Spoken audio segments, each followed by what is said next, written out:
My name is Michael Reynolds, and the day my parents sold my grandfather's lake house was the day they finally learned who I had become. Growing up, I always felt like a guest in my own family. My younger brother, Tyler, was the center of everything. My parents adored him. They celebrated every minor achievement. Every mistake he made was forgiven. Every problem he created was solved. And every bill he couldn't pay somehow became someone else's responsibility. Usually my parents.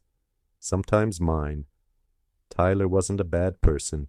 He was simply raised to believe the world existed for his convenience. My father called him ambitious. My mother called him special. Everyone else called him spoiled. I learned very early that life wasn't fair. At 16, I worked evenings at a hardware store. Tyler spent weekends on a boat my parents bought him. At 18, I earned a scholarship to college. Tyler barely graduated high school and received a brand new pickup truck as a reward. Nobody ever explained the difference. Nobody had to. The message was obvious. Tyler mattered. I didn't. For years, I tried earning my parents' approval. Good grades, hard work, responsibility, discipline. Nothing changed. Eventually, I stopped trying. Instead, I focused on building my own future. I attended the University of Texas. During the day, I studied finance. At night, I worked. While most students spent weekends partying, I spent mine learning about real estate investing. The more I learned, the more fascinated I became. I wasn't interested in becoming rich. I was interested in becoming free. Freedom meant never depending on people who could take everything away. Freedom meant never having to beg for respect. Freedom meant creating my own opportunities. After graduation, I accepted an entry-level position at a commercial real estate firm in Austin. The salary wasn't impressive. The hours were brutal, but I loved every minute of it. Within 3 years, I became one of the company's top performers. Within 5 years, I started my own investment company. Most people never heard about it. I preferred it that way. While Tyler posted photos of luxury vacations on social media, I quietly built businesses. While Tyler spent money, I invested it. While Tyler searched for shortcuts, I focused on long-term growth. Slowly, my investments multiplied. Apartment complexes, office buildings, industrial properties, private lending, small community banks. One opportunity led to another, then another, and another. By the time I turned 35, my net worth exceeded $100 million. Nobody in my family knew, especially my parents. They still viewed me as the quiet older brother who left home years ago. And honestly, I preferred it. Success is easier when nobody is watching. The only family member who truly understood me was my grandfather, Walter Reynolds. Grandpa wasn't wealthy by billionaire standards, but he built a comfortable life through discipline and patience. More importantly, he believed in me when nobody else did. Every summer, I spent time with him at his lake house outside Austin. It wasn't a mansion. It wasn't luxurious, but it was beautiful. The property sat on a private section of the lake. Massive oak trees surrounded the shoreline. The sunsets were unforgettable. Some of my happiest memories happened there. Fishing at sunrise, barbecues on weekends, long conversations on the dock. Grandpa taught me lessons I still carry today. Never confuse attention with respect. Character matters more than popularity. Money reveals people. It doesn't change them. At the time, I didn't fully understand what he meant. Years later, I would. When Grandpa passed away, the entire family gathered for the reading of his will. Everyone expected Tyler to receive the lake house. After all, Tyler was the favorite grandson, at least according to my parents. The attorney opened the documents. Then he smiled. Michael Reynolds. I looked up. Grandpa had left the lake house to me, not Tyler. Me. The room instantly became uncomfortable. My mother looked shocked. My father looked annoyed. Tyler looked furious. I remember driving to the lake house that evening, alone. The sunset reflected across the water exactly the way it had when Grandpa was alive. Standing on that dock, I made myself a promise. No matter how successful I became, no matter how much money I earned, I would never sell this property, because some things are worth more than money. For the next 7 years, I kept that promise. The lake house remained untouched. I renovated it carefully, maintained it, protected it, visited whenever I needed peace. It became my escape from business, stress, and noise, the one place that still felt like home. Then one Tuesday afternoon, everything changed. I was sitting in meetings in New York when my phone rang. The caller ID showed an unfamiliar number. Normally, I ignored unknown callers. For some reason, I answered. A man spoke. "Mr. Reynolds?" "Yes." "My name is David Foster." "Okay." There was a brief pause. Then he said something that made my stomach drop. "I recently purchased your lake house." Silence. I stared out the hotel window at the Manhattan skyline. "What did you just say?" "The lake house on Lake Travis." My pulse accelerated. There has to be a mistake. Another pause. Then his voice became uncertain. "Your parents handled the transaction." The room suddenly felt smaller. My parents handled the transaction. I slowly stood up from my chair. A cold feeling settled in my chest, because I knew my parents. And if they had done what I thought they'd done, everything was about to change, and they had absolutely no idea who they had just crossed. I ended the call without another word. For nearly 30 seconds, I stood frozen beside the hotel window, staring down at the Manhattan traffic below, while my mind struggled to process what I had just heard. My parents sold my house. No, not just a house. Grandpa's house. The one place that actually mattered. The one thing I had protected for years. The one promise I had made to him. I immediately called my mother. Straight to voicemail. I called again. Nothing. Then I called my father. No answer. By the third attempt, confusion had turned into anger. I booked the first flight back to Austin. The entire flight felt unreal. Passengers around me watched movies, drank coffee, and slept peacefully while my mind replayed every possible explanation. Maybe someone had committed fraud. Maybe documents had been forged. Maybe there had been some terrible mistake. But deep down, I already knew the truth. If Tyler needed money badly enough, my parents were absolutely capable of doing something like this, and Tyler always needed money. When I landed in Austin, I drove directly to my parents' house, the same house where I grew up, the same house where I spent years feeling invisible. As I pulled into the driveway, I noticed a brand new Porsche parked outside. Tyler's. That alone told me everything. I walked to the front door and let myself in. Nobody looked surprised to see me, which somehow made me even angrier. My mother stood in the kitchen. My father sat at the dining table reviewing financial paperwork. Tyler lounged on the couch, scrolling through his phone, as if nothing had happened, as if they hadn't just stolen something priceless from me. My mother forced a smile. "Michael." I ignored her. My eyes locked onto my father. "You sold my lake house." The room instantly went quiet. Tyler lowered his phone. My father leaned back calmly. "We were going to tell you." I laughed. Actually laughed. Not because anything was funny, because the audacity was unbelievable. "You were going to tell me after the sale closed?" My mother crossed her arms. "We did what we had to do." I stared at her. "What exactly does that mean?" Tyler stood up. "You weren't even using the place." I slowly turned toward him. "What?" "The house just sat there most of the year." I couldn't believe what I was hearing. My grandfather's home, reduced to an unused asset in Tyler's mind. My father finally spoke. "Tyler needed help." "Of course he did. He always did." "What kind of help requires stealing my property?" Dad's expression hardened immediately. "We are your family." There it was, the sentence every manipulative person eventually uses, as if the word family magically erased betrayal. I looked directly at him. No. Family asks.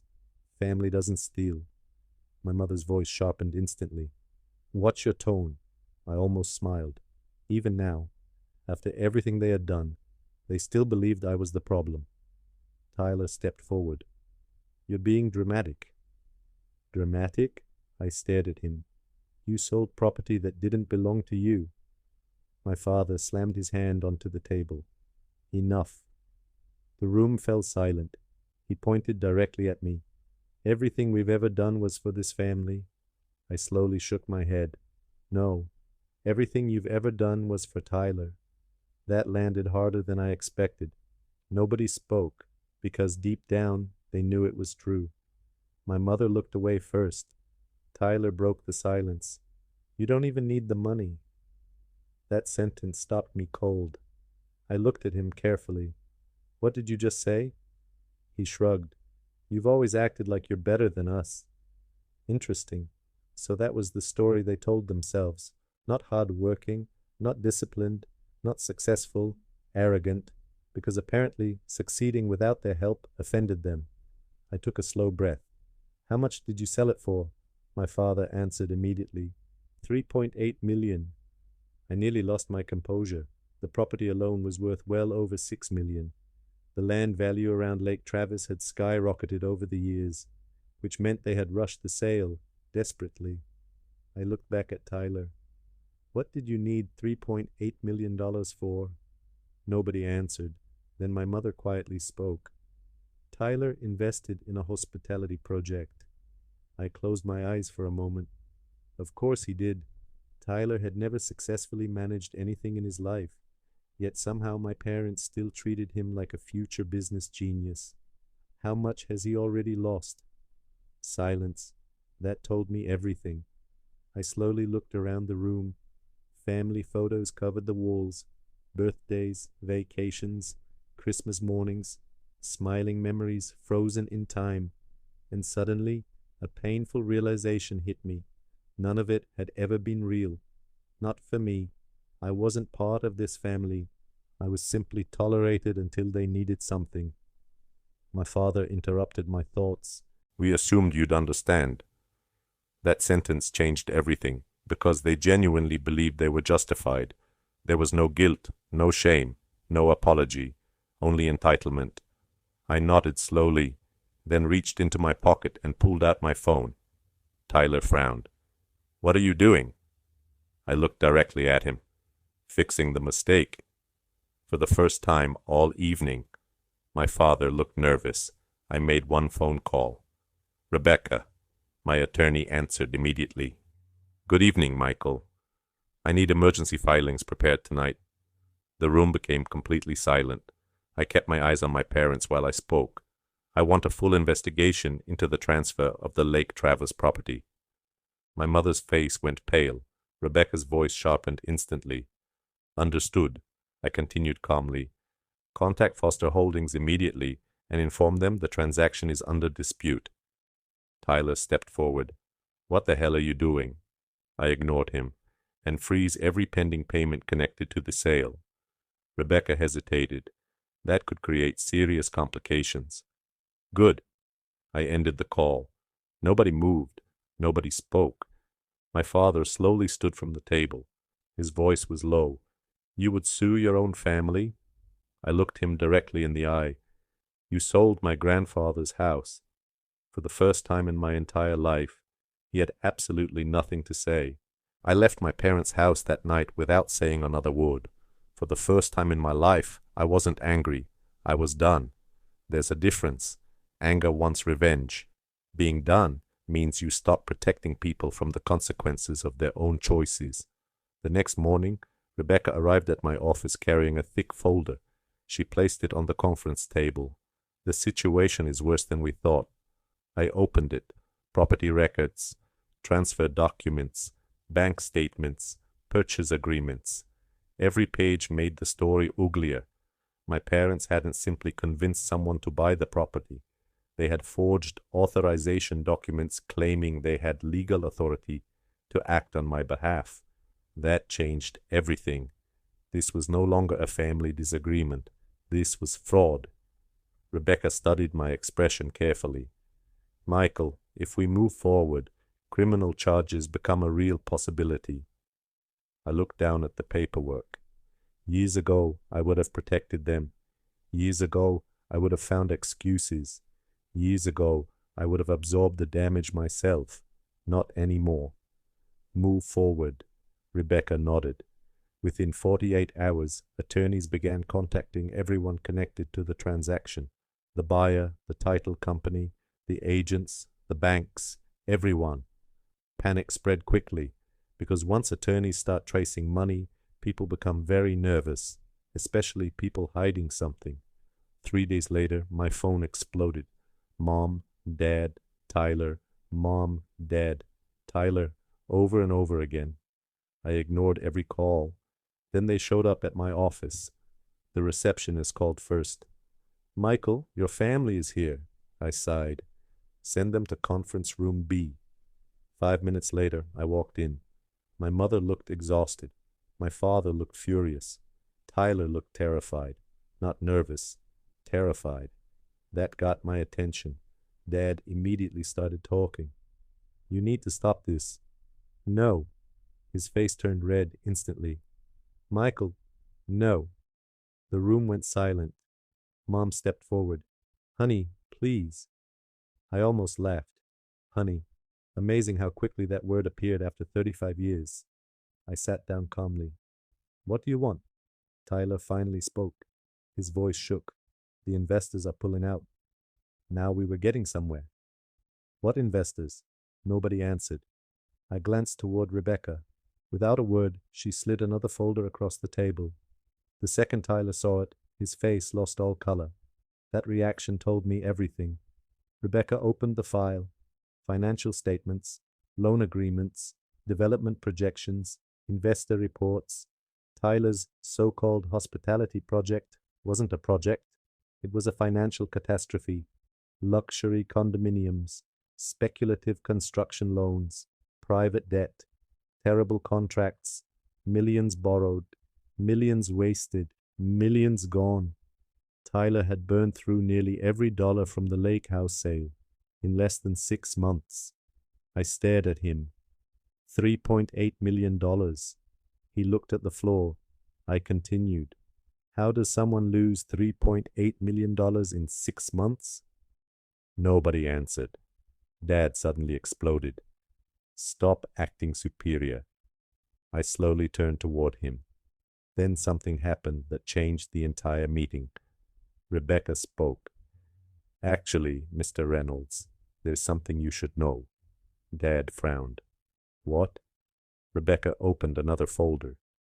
The institution currently handling the majority of the debt restructuring tied to Tyler's failed development project is owned by Michael. Silence. Absolute silence. Dad blinked. What? Rebecca continued calmly.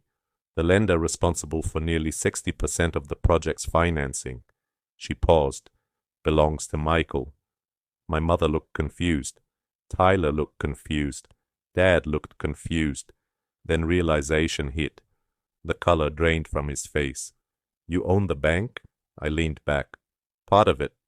Technically, I owned the controlling interest, but that detail wasn't necessary. Nobody spoke. For years, my parents viewed me as the forgotten son, the quiet one, the boring one, the dependable one, where they chased Tyler's dreams, funded Tyler's failures, and sacrificed everything for Tyler's future. I quietly built an empire. Without them, without their approval, without their help.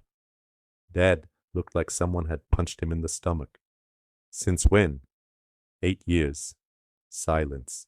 8 years. 8 years of success they never noticed. 8 years of growth they never cared enough to ask about. 8 years. Mom slowly sat down, as if her legs suddenly stopped working. Tyler stared at me. You own the lender? Yes. The room fell silent again. Then Tyler whispered something I never expected. Oh my God, because he finally understood. Every debt, every contract, every restructuring meeting, every financial decision led back to me, the brother he had spent his entire life looking down on. For the first time ever, Tyler looked small, very small. Dad finally broke the silence. What do you want? A simple question, and honestly, I had been asking myself the same thing. What did I want? Money? I had more than enough. Revenge? Temporary? An apology? Meaningless. Then I thought about Grandpa, the lake house, the dock, the sunsets, the promise I made standing beside the water years ago. And suddenly I knew. I want accountability. Nobody responded, because accountability was the one thing they had avoided their entire lives, especially Tyler, especially my parents, and now the bill had finally arrived. The following week became a nightmare for them. Investigators uncovered additional evidence. Witnesses gave statements. Emails surfaced. Text messages appeared. Every day brought another problem. Then the biggest discovery arrived. The title company found proof. My father's signature appeared on multiple fraudulent documents. Not accidental, not misunderstood, intentional. That changed everything. The attorneys became aggressive. The investigators became interested. And suddenly, criminal liability entered the conversation. Dad stopped acting angry after that. Fear replaced anger surprisingly fast. One evening, my phone rang again. Mom. For some reason, this time I answered. The moment she heard my voice, she started crying. Michael. I remained silent. Please. The desperation in her voice was real. For the first time in my life, I heard genuine fear. Not disappointment, not criticism, not judgment.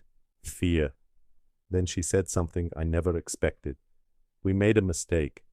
I looked out the window at the Austin skyline glowing in the distance, and realized those words had arrived 30 years too late, because some mistakes can be fixed, others become consequences, and theirs were only beginning.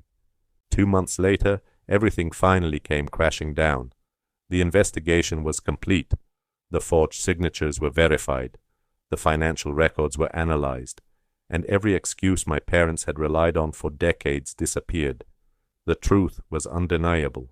My father had knowingly signed documents authorizing the sale of property he had absolutely no legal right to sell. The title company settled almost immediately. The buyer agreed to reverse the transaction, and after weeks of negotiations, the lake house officially returned to me.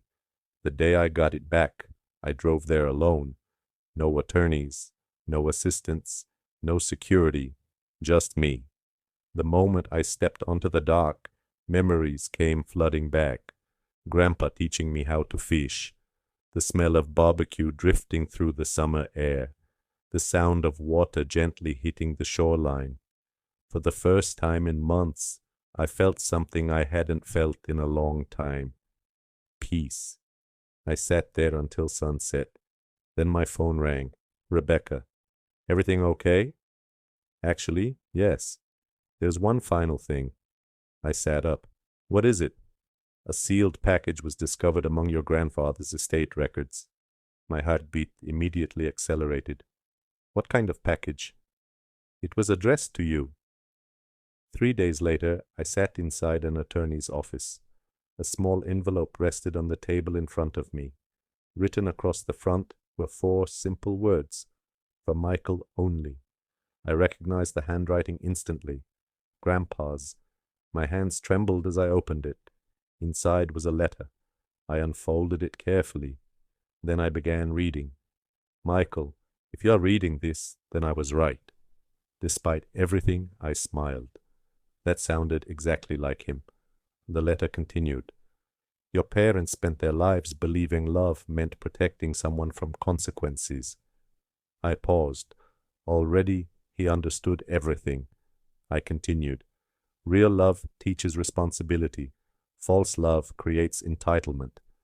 I thought about Tyler, and for the first time I felt something unexpected, Not anger, not resentment, pity, because Tyler never truly had a chance.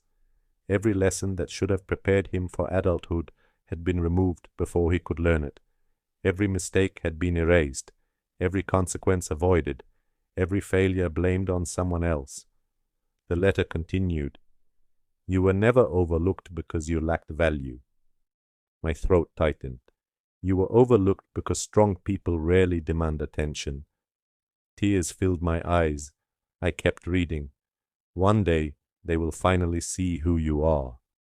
I paused, then read the next line. "And when that day comes, remember something important." I took a slow breath. "Success is not measured by what you own." I nodded. Grandpa always said that. The final paragraph waited below. I read every word carefully. "Success is measured by who you become when nobody is watching." By the time I reached the signature, tears were running down my face. "Love always, Grandpa." I folded the letter carefully. For several minutes, I simply sat there. Then I stood and walked toward the office window.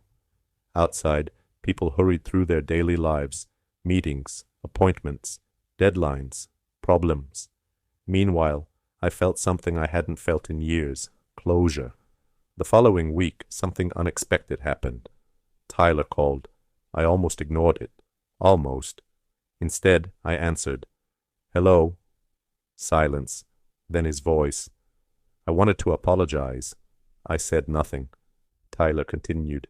"I know that doesn't fix anything." "No, it doesn't."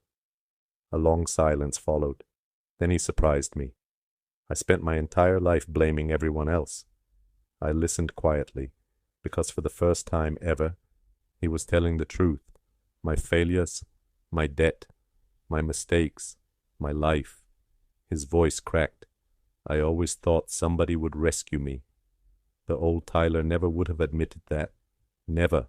But life has a way of forcing honesty, especially when consequences finally arrive.